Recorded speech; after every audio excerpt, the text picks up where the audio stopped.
ফিরে এলাম বিরতির পরে চ্যানেল ওয়ানে বই আড্ডা লিখের চা অনুষ্ঠান নিয়ে। আজকে আমাদের সঙ্গে আছেন খাদ্যরসিক, খাবার নিয়ে অনবরত লিখে চলেছেন, সংস্কৃতির নানা দিকে অনুসন্ধান করে চলেছেন এমন একজন অ্যাক্টিভিস্ট দীপঙ্কর দাশগুপ্ত। সিআইএসএফ এর জওয়ান ছোট করে শুনিনি। হ্যাঁ, মাঝরাতের পর তিনি পাশের ফ্ল্যাটে নক করেছেন। তখন তার সেই পাশের ফ্ল্যাটে মহিলা তার বাচ্চাটিকে নিয়ে রয়েছেন, আর তার স্বামী এসছেন পশ্চিমবঙ্গে ভোটের ডিউটিতে।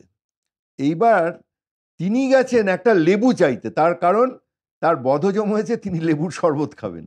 কিন্তু সেই মহিলা সিআইএসএফ এ কমপ্লেন করে দিয়েছেন এবং তারপরে তার বিরাট শাস্তি হলো। লেবু মোটেও পাতি নয়, এইটা হচ্ছে ব্যাপার, লেখার নাম। এবং এইখানে আমি একটু জায়গা পড়ে দিই যে কোভিডের সূত্রেই আবার নতুন করে বহু চর্চিত স্প্যানিশ ফ্লুয়ের সময়ে বিশেষ করে ওই রোগ ঠেকাতে লেবুর উপকারিতা বিরাটভাবে প্রচারিত হয়। তবে তার অনেক আগে দ্বাদশ শতকের শেষে জেরুজালেম বিজয়ী মিশর ও সিরিয়ার সুলতান সালাদিনের ব্যক্তিগত চিকিৎসক ইবন জামি লেবুর অসামান্য গুণের কথা প্রথম আলোচনা করেন। ভূমধ্যসাগরীয় অঞ্চলের দেশগুলিতে তখন লেবু মাহাত্ম্য ছড়িয়ে পড়ে। মিশরের বিখ্যাত কবি ও পর্যটক নাসির ই খুসরোর লেখা থেকে জানা যায়, মধ্যযুগে কায়রো শহরে তো বটেই, এবং তার পাশাপাশি 1400 সালের মধ্যে স্পেন, পর্তুগাল সহ ভূমধ্যসাগরের উপকূলবর্তী অঞ্চলের দেশগুলিতে জনপ্রিয় পানীয় ছিল কাশকাব, যা তৈরি হতো একটু গেজিয়ে ওঠা বার্লি, পুদিনা, গোলমরিচ ও লেবু পাতার মিশ্রণে। আর যখন থেকে লেবু পাওয়া গেল, তখন কায়রোর ব্যবসায়ীরা লেবুর রস, জল আর চিনি দিয়ে শরবত বানিয়ে তা কাতার মিজাত নাম দিয়ে বোতলে পুরে বিক্রি করতে শুরু করলো দেশে বিদেশে। বাহ, দেখছেন তো, লেবুকে অবহেলা করবেন না। অন্তত দীপঙ্করদার তাই সাজেশন, তার লেখার তাই গতিমত। দাদা, আপনার একটা লেখা আমি পড়েছি বোধহয় প্রতিদিন বা কোনো একটা জায়গায়। আপনি বলছেন যে আমাদের যে ঐতিহ্য আছে, ধরুন ওই থিয়েটারের শিল্পীরা গান করতেন, বিনোদিনীর গান আছে, কুসুম কুমারীর গান বোধহয় পাওয়া যায়, বিনোদিনী পরবর্তীকালে কানা বিনোদিনীর গান আছে। তো এইরকম কোন একজন মিস লাইট, তার গান নিয়ে সেইটা আমি একটা লেখা আছে, আপনি একটু আমাদের বলে দিন। মানে গোটা লেখাটা পড়ার থেকেও না, আপনার মুখে গল্পটা শোনাটা ভালো হবে না? এইটা আমি হঠাৎই একবার পুজোর ঠিক আগে ইউটিউবে খুঁজতে খুঁজতে মিস লাইটের একটা গান পেয়ে যাই। কোন সময়কার মিস লাইট? কোন সময়কার? এইটা হচ্ছে তখন রেকর্ডিং এসে গেছে? রেকর্ডিং এসে গেছে। এটা হচ্ছে 1939, মানে কাননবালারা তখন গাইছেন। হ্যাঁ, ওই রকম সময়ে তখন মিস লাইট ইউটিউবে আপনি একটা গান ইউটিউবে আমি শুনলাম, শেফালি তোমার আঁচল খানি বিছাও শারদ প্রাতে, এই গানটা আমি শুনলাম। তারপরে ওই মিস লাইট সিনেমায় অভিনয়ও করেছিলেন। তার আরেক নাম ছিল তারকবালা। তিনি ছিলেন মান্নাদের কাকা, বাংলা ধ্রুপদী গীতির কিংবদন্তি কৃষ্ণচন্দ্র দের স্ত্রী।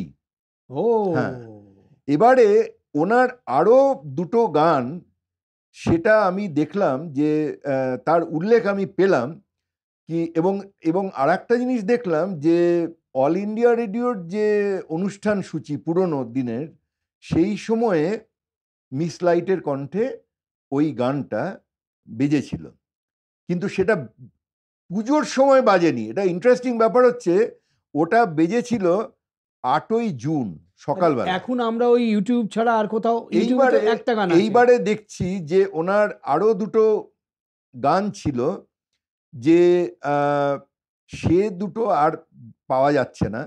কিন্তু সেটা দেখছি যে আমেরিকার একটা ওয়েবসাইটে সেই গান দুটোর রেকর্ডের ছবি দিয়ে সেই গান দুটো রয়েছে, এবং সেই গান শুনতে গেলে $40 দিতে হচ্ছে। $40 দিয়ে শুনতে হচ্ছে সেই গান। যদি কেউ শুনতে চায়, মিস লাইটের গান শুনতে চায়, তাহলে তাকে $40 দিতে হবে। মানে বাঙালির ঐতিহ্য নিয়ে আমেরিকানরা ব্যবসা করছে। কিন্তু সেটাই কথা যে আমরা এখানে আমাদের যে ঐতিহ্য, সেগুলোকে আমরা রাখতে পারলাম না।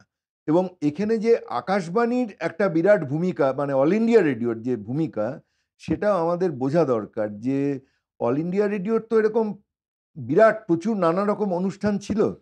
তো সেগুলো যদি প্রপারলি আর্কাইভড করে রাখা হতো, বা কি অবস্থায় আছে তা তো জানি না, কিন্তু এই জিনিসটা যদি আমাদের একটা দাবি ওঠে যে পুরোনো দিনের ভালো ভালো অনুষ্ঠান, ভালো ভালো গান, নাটক, নানা রকম নানা ধরনের অনুষ্ঠান, সেগুলোর একটা পরিপূর্ণ লিস্ট, পূর্ণাঙ্গ তালিকা, সেগুলো কিন্তু আমাদের সামনে আসা উচিত।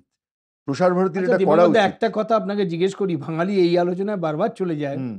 মানে ঘটি বাঙাল প্রায় দ্বন্দ্বের ব্যাপার, ইস্ট বেঙ্গল মোহনবাগান বনামের আলোচনা, সেটা হচ্ছে যে আপনি তো খাবার, খাদ্যাভ্যাস, বাঙালির খাদ্য রুচি, রন্ধন শিল্প সব নিয়ে মাথা ঘামাচ্ছেন। আপনার কি মনে হয় যে পূব বাংলার লোকেরা একটু রান্নাবান্না ভালো করেন?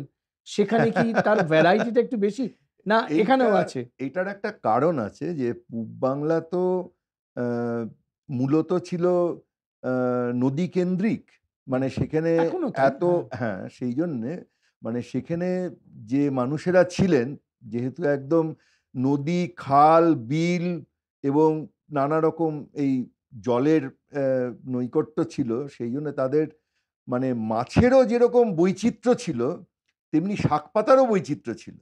কিছু পার্থক্য থেকেই যায়, মানে এপার বাংলা ওপার বাংলায় মানে যে রন্ধন শৈলী, তাতে একটা মানে থেকেই মূল যায়। কিছু পার্থক্য আছে, ধরুন এপার বাংলায় একটু নারকোল ব্যবহৃত হয়, বা ওখানে পোস্ত, না, মানে নারকোল নারকোল নারকোল ওখানেও তো মানে ওরাই ওদিকে করে। যারা নোয়াখালী বা এইসব জায়গায়, সেখানে তো প্রচন্ড, মানে সবাইতেই নারকেল, মানে নারকেল কুড়ো নারকেলের, আর নারকেলের দুধ। হ্যাঁ, নারকেল কোড়া, নারকেলের দুধ, নারকেলের মিষ্টি, মানে চিরাজিরা, তারপরে গঙ্গাজলি নাড়ু, এরকম নানা রকম সব মিষ্টি ছিল, এবং তারপরে রান্নাতেও আর নারকেলের আমাদের ব্যবহার। এদিকের লালমাটির দেশে বীরভূমে কি এখানে হচ্ছে পোস্ত, হ্যাঁ। পোস্ত। গরমের দিনে পোস্তর বড়া না খেলে তো হয় না। এমনকি আমাদের যে শুক্তো, হুম, আমাদের শুক্তো, সেটা তাতেও তো পোস্ত ছাড়া হবে না। হবে না। কিন্তু পোস্ত তো আকাশ ছোঁয়া দাম। কাজেই সেটাও একটা খুব মুশকিলের ব্যাপার। আচ্ছা বাঙালি এই যে ফোড়ন, এই যে কালো জিরে, এইসব আপনার হ্যাঁ, লেখায় মাঝে মাঝেই দেখি হ্যাঁ, একটু কালো জিরে দিয়ে, এটা দিয়ে, ধনে দিয়ে, মানে হ্যাঁ। এটা কি আপনি তো পৃথিবীর অনেক দেশে ঘুরেছেন, একটা বিরাট দায়িত্বে ছিলেন, তার সঙ্গে বাঙালি ফোড়নের রন্ধন শিল্পে ব্যবহৃত ফোড়নের কি পার্থক্য? না, সেটাও তো আছে। মানে এই যে আমরা যে এই যে পুরনো রান্নার বই, সেগুলো যদি আমরা ফলো করি, আমরা যদি দেখি, তাহলে আমরা দেখব যে মানে একটা ডাল সেটাই ফোড়নের বিশিষ্টতায়, বিভিন্ন রকম ফোড়নের ব্যবহারে সেই ডালের কিভাবে স্বাদ পাল্টে যাচ্ছে। মাছ হোক, ডাল হোক, নিরামিষ তরকারি হোক, এই যে ফোড়নের ব্যাপারটা, কোথায় আমি পাঁচফোড়ন ব্যবহার করব, কোথায় আমি রাঁধুনি দেব। আজকে যেরকম শুক্তোতে একটা অত্যাবশ্যক জিনিস হচ্ছে রাঁধুনি। রাঁধুনি ফোড়ন না দিলে শুক্তো হবে না। তো সেটার, এবং মানে আমাদের দেখি তো যে ওই শ্রীরামকৃষ্ণদেব যখন জয়রামবাটিতে গেছেন, তখন উনি বলছেন যে ওনার আবার ওই মানে ফোড়নে যদি কোথাও যে বাড়িতে ফোড়ন নেই, তা দিলে চলবে না। ঠিক জিনিসের ঠিক ফোড়ন দিয়ে ঠিক রান্না করতে হবে। ওই যে ঝাঁঝ উঠবে ফোড়ন দিলে, যে সেই প্রচণ্ড তীব্র ঝাঁঝ, সেই ফোড়নের যে ছোক ছোক আওয়াজ, সেটা না হলে ওনার মন ভরবে না। সেই জন্য উনি বলেন, এত দূর থেকে এলাম তোমাদের এখানে, তুমি ফোড়ন তোমার যেটা দেওয়ার সেটাই দিতে হবে, যাও তুমি 2 পয়সার ফোড়ন নিয়ে এসো। রান্নার লেখায় যিনি একেবারে তার শিরা উপশিরা পর্যন্ত পৌঁছে যান, এমনই একজন মানুষ আজকে আমাদের অনেকক্ষণ সময় দিয়েছেন, দীপঙ্কর দাশগুপ্ত। তাঁর লেখা খানার বচন এখন talk of the town. Dipankar da, আপনি আমাদের অনেক সময় দিয়েছেন, আপনাকে অনেক ধন্যবাদ। নমস্কার। নমস্কার, আমারও খুব ভালো লাগলো এসে, খুব ভালো লাগলো।